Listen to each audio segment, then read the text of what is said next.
PM Modi corona vaccine की तैयारियों का जायजा ले रहे हैं। पीएम अहमदाबाद गए, हैदराबाद और पुणे का भी दौरा कर रहे हैं। कोरोना वैक्सीन की तैयारियों का जायजा लेने के लिए सफेद कुर्ते पजामे और ब्लैक कलर की बंडी में नजर आ रहे प्रधानमंत्री मोदी दिल्ली से अहमदाबाद पहुंचे। हवाई जहाज से बाहर आते ही सबसे पहले पीएम मोदी ने अपने चेहरे पर सफेद मास्क लगाया, तब जाकर मंत्रियों और अधिकारियों का अभिवादन स्वीकार किया। एयरपोर्ट से पीएम मोदी सीधे अहमदाबाद में जायडस कैडिला बायोटेक पार्क पहुंचे, जहां वैज्ञानिकों के साथ बैठकर कोरोना वैक्सीन जाइकोव-डी की तैयारियों का जायजा लिया। पीएम मोदी ने जायडस कैडिला की लैब में जाकर कोरोना वैक्सीन बनाने वाले वैज्ञानिकों से जाइकोव-डी वैक्सीन की हर बारीक जानकारी ली। 1 घंटे का दौरा उन्होंने किया है। 1 घंटे के दौरान वो साइंटिस्ट से मिले हैं, उन्होंने लैब का परीक्षण किया है, लैब के अंदर जाकर दवाई कैसे बनाई जा रही है सारी बातों को सुना है, समझा है। उसके अलावा जो चर्चा की है वो ये भी की है कि दवाई जब मार्केट में आएगी तो उसको किस तरीके से ट्रांसपोर्ट किया जा सकता है, किस तरीके से जल्द ये उन मरीजों तक पहुंचाई जा सकती है कि इस दवाई से लोगों को कोरोना से निजात दिला सके। जायडस कैडिला प्लांट का दौरा करने के बाद अहमदाबाद से पीएम मोदी ने सीधे हैदराबाद की उड़ान भरी। हैदराबाद के भारत बायोटेक के प्लांट में बन रही स्वदेशी कोरोना वैक्सीन कोवैक्सीन का जायजा लेने पहुंचे। भारत बायोटेक और आईसीएमआर के सहयोग से बन रही कोरोना वैक्सीन कोवैक्सीन का रिव्यू और प्रोडक्शन देखने के साथ वैज्ञानिकों को जरूरी निर्देश देंगे। कोरोना वैक्सीन को लेकर एक्शन में नजर आ रहे पीएम मोदी अहमदाबाद और हैदराबाद के बाद सीधे पुणे की उड़ान भरेंगे। पुणे के serum institute of India centre में कोरोना वैक्सीन कोविशील्ड के बारे में वैज्ञानिकों के साथ बैठक करेंगे। दुनिया की सबसे सस्ती कोरोना वैक्सीन बनाने का दावा करने वाली ब्रिटेन की एस्ट्राजेनेका और ऑक्सफोर्ड की कोविशील्ड वैक्सीन के 4.5 करोड़ डोज बनकर तैयार हैं। जनवरी तक 10 करोड़ डोज और अगस्त 2021 तक 30 करोड़ डोज बनाने में यह कंपनी जुटी हुई है। कोरोना से जान बचाने के लिए पूरी दुनिया भारत की तरफ उम्मीद लगाए बैठी है। भारत में 5 वैक्सीन पर काम चल रहा है। कोरोना की 3 वैक्सीन ट्रायल के आखिरी स्टेज पर पहुंच चुकी है।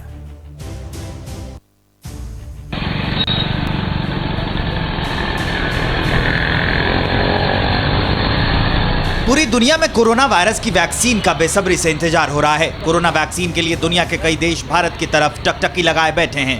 भारत में एक साथ कोरोना की 5 वैक्सीन पर तेजी से काम चल रहा है। पुणे के serum institute of India, Ahmedabad के जायडस कैडिला और हैदराबाद के भारत बायोटेक में बन रही कोरोना वैक्सीन का ट्रायल तो अंतिम स्टेज में पहुंच गया है। उम्मीद है कि पुणे के सीरम इंस्टीट्यूट में बन रही कोविशील्ड वैक्सीन सबसे पहले भारत समेत पूरी दुनिया के हाथ लगेगी।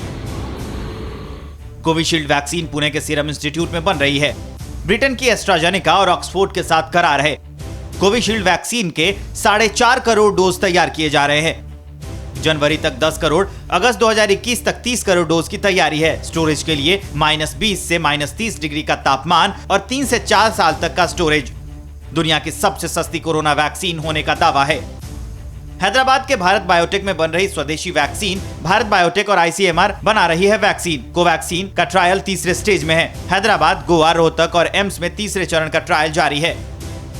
जायडस कैडिला की कोरोना वैक्सीन का नाम जाइकोव-डी है। जाइकोव-डी का दिसंबर में तीसरा ट्रायल शुरू होगा। जाइकोव-डी की हर साल 10 करोड़ डोज बनाने की तैयारी है। जायडस कैडिला जाइकोव-एम वैक्सीन भी तैयार कर रही है। जाइकोव-एम इम्यूनिटी बनाए रखने में कारगर है।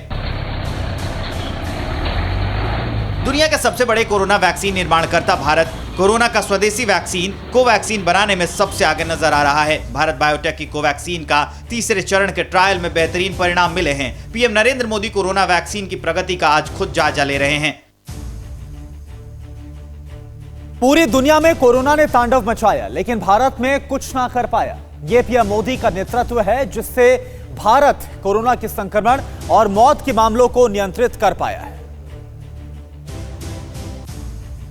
आंकड़े गवाह हैं कि कैसे भारत ने कोरोना से लड़ाई लड़ी। मौत के विश्वव्यापी तांडव से भारत ने खुद को दूसरे देशों के मुकाबले सुरक्षित रखा। दुनिया के ताकतवर देशों के मुकाबले भारत ने अपने नागरिकों को सबसे ज्यादा सुरक्षित रखा।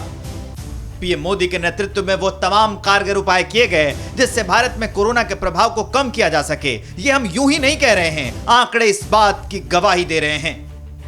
भारत में कोरोना के प्रति 10 लाख जनसंख्या में से 6,731 मामले सामने आए हैं। इसकी तुलना में यूएस में प्रति 10 लाख में 40,000 मामले हैं। ब्रिटेन में 23,361 हैं और फ्रांस में 33,424, ब्राजील में 29,129, जबकि इटली में 25,456 हैं। इनमें से अधिकांश देशों में प्रति 10 लाख के आधार पर भारत की तुलना में लगभग 4 से 5 गुना संक्रमण ज्यादा है। ये आंकड़े तो थे संक्रमण के, अब देखिए मौत का आंकड़ा। भारत में दुनिया के दूसरे देशों के मुकाबले कोरोना से हुई मौतें भी बहुत कम हुई हैं। भारत में प्रति 10 लाख आबादी में 98 मौतें हुई हैं। अगर यूएस की बात करें तो वहां 813 मौतें, ब्राजील में 805, फ्रांस में 780, स्पेन में 955, ब्रिटेन में 846 और इटली में 888 मौत हुई हैं। अगर दूसरे देशों की तुलना करें तो भारत के मुकाबले दूसरे देशों में 8 से 9 गुना अधिक मौतें हुई हैं। तो यह बात तो साफ हो गई कि मौत और संक्रमण दोनों के मामलों में भारत पीछे है। भारत ने दूसरे देशों के मुकाबले खुद को बेहतर संभाला है, लेकिन एक बात हमेशा ध्यान रखने वाली है कि जब तक कोरोना की वैक्सीन नहीं आ जाती तब तक हमें कोरोना से जंग जारी रखनी है, कोरोना से लड़ते रहना है, उसका मुकाबला करते रहना है। और चलिए इस बीच बड़ी खबर आपको बता दें कि प्रधानमंत्री नरेंद्र मोदी हैदराबाद पहुंच चुके हैं। तो इससे पहले अहमदाबाद गए, जहां पर जायडस कैडिला सेंटर का जायजा लिया और अब भारत बायोटेक का दौरा करेंगे प्रधानमंत्री मोदी। और यहां पर किस तरह से वैक्सीन पर काम चल रहा है, बता दें कि यहां पर जो वैक्सीन है वो अपने 3rd फेज में एंटर कर चुकी है। इधर बीते 24 घंटे की बात की जाए तो बीते 24 घंटे में देश में कोरोना के 41,000 से ज्यादा मामले सामने आए और 486 लोगों की मौत हुई। कोरोना वैक्सीन के बेसब्री से इंतजार के बीच देश में जानलेवा कोरोना वायरस का कहर कम होने का नाम नहीं ले रहा है। बीते 24 घंटे में देश में कोरोना संक्रमण के 41,353 नए मामले सामने आए हैं और कोरोना संक्रमण से 486 मरीजों की मौत हो गई है। कोरोना के तीसरी लहर से आउट ऑफ कंट्रोल हुए कोरोना से देश में अब तक 93,51,224 लोग शिकार बन चुके हैं। जानलेवा कोरोना से अब तक 1,36,238 लोगों की मौत हो चुकी है। कोरोना से सबसे ज्यादा प्रभावित 10 राज्यों महाराष्ट्र, दिल्ली, केरल, तमिलनाडु, कर्नाटक, राजस्थान और पश्चिम बंगाल में हालात बेकाबू होते नजर आ रहे हैं। देश के 10 राज्यों में 77% कोरोना के सक्रिय मामले सामने आए हैं, जिनमें से 33% सक्रिय मामले महाराष्ट्र और केरल में हैं। महाराष्ट्र में बीते 24 घंटे में 6,185 नए मामले सामने आए हैं और 85 लोगों की मौत हुई है। तो वहीं राजधानी दिल्ली में 5,482 नए मामले सामने आए हैं और 98 लोगों की मौत हो गई है। केरल, पश्चिम बंगाल और राजस्थान में कोरोना की रफ्तार थमने का नाम नहीं ले रही है। केरल में एक दिन में कोरोना के 3,966 मामले सामने आए हैं और 23 लोगों की कोरोना से मौत हो गई है। तो पश्चिम बंगाल में 3,489 नए मामले सामने आए हैं और 46 लोगों की मौत हुई है। राजस्थान में बीते 24 घंटे में 3,093 लोग संक्रमित हुए हैं और 18 मरीजों की मौत हो गई है।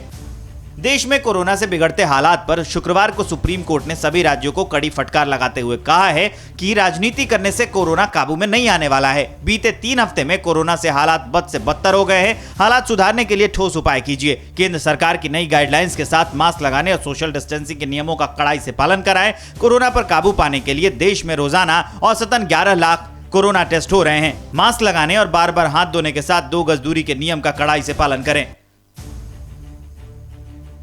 कृषि कानूनों के खिलाफ किसान आज भी डटे हुए हैं। अब यूपी के किसान भी हरियाणा और पंजाब के किसानों के साथ आ चुके हैं।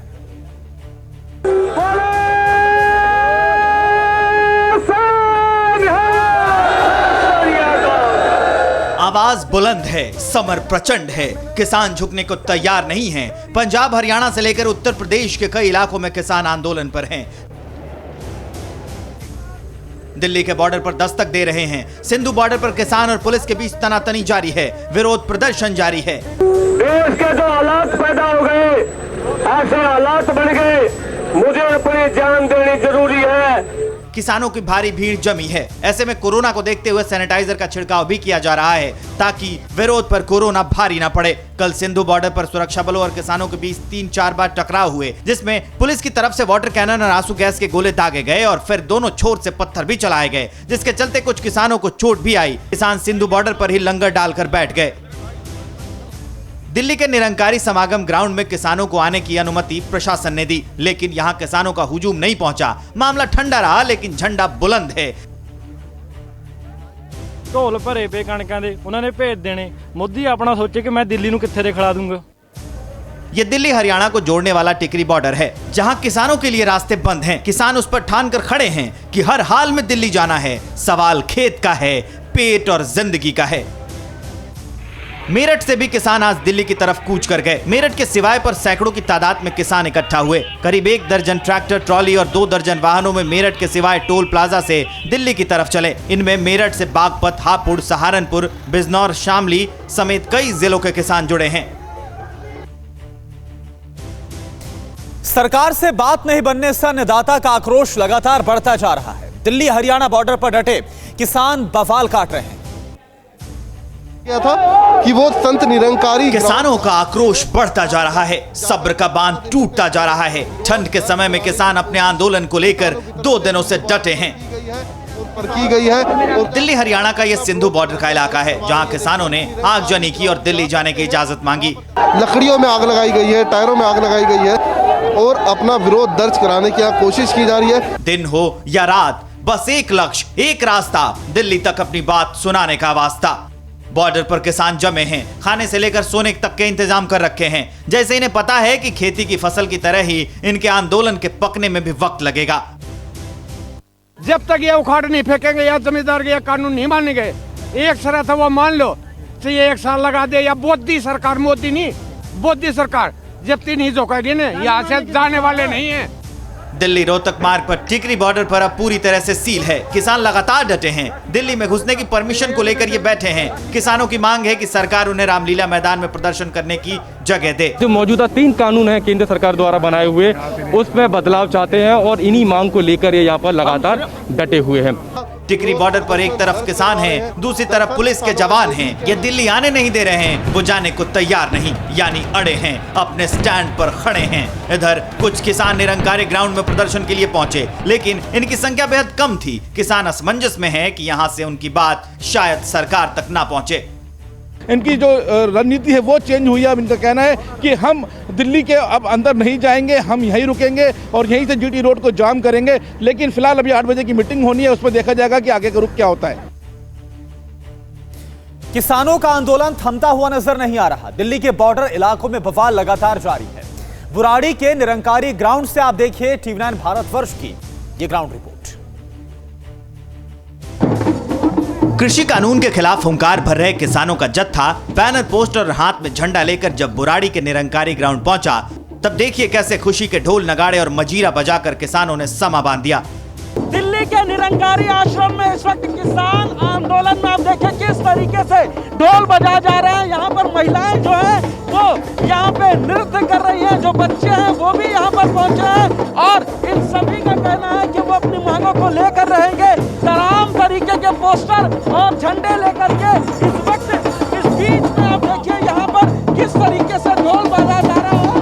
लोग यहाँ पर नाच रहे हैं, सभी लोग अपने अपने हक की लड़ाई के लिए यहाँ पर सरकार को आवाज पहुँचाने के लिए बाकायदा ढोल का भी सहारा ले रहे हैं।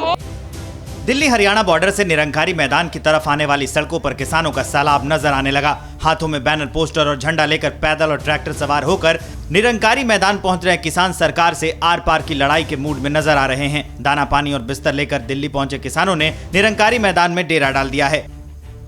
किसान आंदोलन को अपना समर्थन देने के लिए सामाजिक कार्यकर्ता मेधा पाटकर भी निरंकारी मैदान पहुंची और कृषि कानून को वापस लेने के लिए हुंकार भरी। पंजाब के किसानों के साथ 7 घंटे बातचीत करके मोदी सरकार फेल हो गई है। उन्होंने मूल मुद्दों पर जवाब ही नहीं दिया, जबकि 31 संगठनों के प्रमुख, अनुभवी, धरातल की ताकत रखने वाले नेता वहां बैठे थे। दिल्ली आने की अनुमति मिलने के बाद पंजाब, हरियाणा, यूपी, राजस्थान से करीब 20,000 किसान आंदोलन में हिस्सा लेने निरंकारी मैदान पहुंच सकते हैं। और जम्मू कश्मीर में डीडीसी के चुनाव हो रहे हैं। आज 43 सीटों पर मतदान है। सुरक्षा के कड़े बंदोबस्त के बीच मतदान की प्रक्रिया चल रही है। 370 खत्म होने के 14 महीने बाद जम्मू कश्मीर में लोकतंत्र का महापर्व मनाया जा रहा है। जम्मू कश्मीर में जिला विकास परिषद यानी डीडीसी के चुनाव हो रहे हैं। डीडीसी के पहले चरण में आज 43 सीटों पर मतदान हो रहे हैं। चुनाव को सफल बनाने के लिए सुरक्षा के कड़े इंतजाम किए गए हैं। जम्मू और कश्मीर में सुरक्षा बलों की 165 अतिरिक्त कंपनियां तैनात की गई हैं। डीडीसी के चुनाव 8 चरणों में हो रहे हैं। सुबह 7 बजे से दोपहर 2 बजे तक मतदान। डीडीसी की 43 सीटों पर मतदान हो रहे हैं। जम्मू क्षेत्र के 18 सीटों पर वोटिंग हो रही है, जबकि कश्मीर में 25 सीटों पर वोटिंग हो रही है। मतदान में ईवीएम का इस्तेमाल नहीं किया जा रहा है। बैलेट पेपर के जरिए डीडीसी के चुनाव कराए जा रहे हैं। घाटी की सड़कें अब लौटते लोकतंत्र की गवाही देने लगी हैं। अब देखते हैं कि इस बार का चुनाव कैसे हो रहा है। जम्मू कश्मीर में बीजेपी के मुकाबले सभी क्षेत्रीय पार्टियां एकजुट हैं। मतलब पूरे चुनाव में राजनीतिक पार्टियां 2 मोर्चों पर लड़ रही हैं। पहला मोर्चा बीजेपी और जम्मू कश्मीर अपनी पार्टी JKAP का है, और दूसरा मोर्चा है people's alliance for Gupkar declaration यानी PAGD का, जिसमें गुपकार संधि से जुड़ी कुल 7 पार्टियां हैं। इन 7 पार्टियों के नाम हैं national conference NC, people's democratic party PDP, Congress, people's conference CPI, CPIM, Awami national conference और जम्मू और Kashmir people's movement JKPM। Jammu Kashmir में राजनीतिक पार्टियों को 2 मोर्चों पर होना लाजमी है, क्योंकि वो केंद्र की बीजेपी सरकार ही थी जिसने जम्मू कश्मीर से 370 हटा दिया और जन्नत को ठगने वालों की राजनीति खत्म कर दी। लेकिन चुनाव के बाद अब फिर से लोकतंत्र जम्मू कश्मीर की वादियों में खिलने वाला है। ईरान के परमाणु जनक कहे जाने वाले वैज्ञानिक की हत्या कर दी गई और हत्या का आरोप इजराइल पर लगा है। ईरान और इजराइल के बीच इसके बाद तनाव काफी ज्यादा बढ़ गया है। नेतान्याहू गुस्से में हैं। कभी भी उनका गुस्सा इजराइल पर फूट सकता है। कभी भी हसन रूहानी को ईरान का गुस्सा देखना पड़ सकता है, क्योंकि ईरान में गुस्सा है, क्योंकि ईरान के परमाणु बम के जनक कहे जाने वाले परमाणु वैज्ञानिक मोहसिन फखरीजादेह की हत्या हो गई है और आरोप इजराइल पर लगा है। ये ईरान के लिए बहुत बड़ा झटका है, ईरान को बहुत बड़ी क्षति है। मोहसिन फखरीजादेह पर हमला कर उनकी हत्या किसी बड़ी साजिश को दिखा रही है।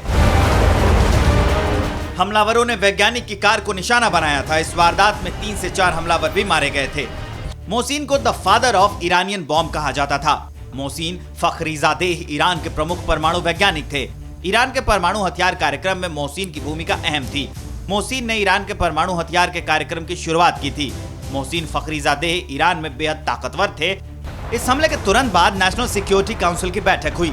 ईरान की राजधानी तेहरान में सुप्रीम नेशनल सिक्योरिटी काउंसिल की बैठक की गई और नेशनल सिक्योरिटी काउंसिल ने देर नहीं लगाई, तुरंत एक्शन लिया ताकि इस हमले के पीछे की साजिश का पता लगाया जा सके। सिक्योरिटी काउंसिल ने जांच कमेटी का गठन किया है। ईरानी कमांडर ने कहा है कि वैज्ञानिक मोहसिन फखरीजादेह का बदला लिया जाएगा। 2010-12 के बीच ईरान के 4 परमाणु वैज्ञानिकों की हत्या कर दी गई थी। हालांकि इससे पहले भी ईरान के परमाणु वैज्ञानिकों को निशाना बनाने की कोशिश हुई थी, लेकिन तब हमलावरों को अपने मकसद में कामयाबी नहीं मिली थी।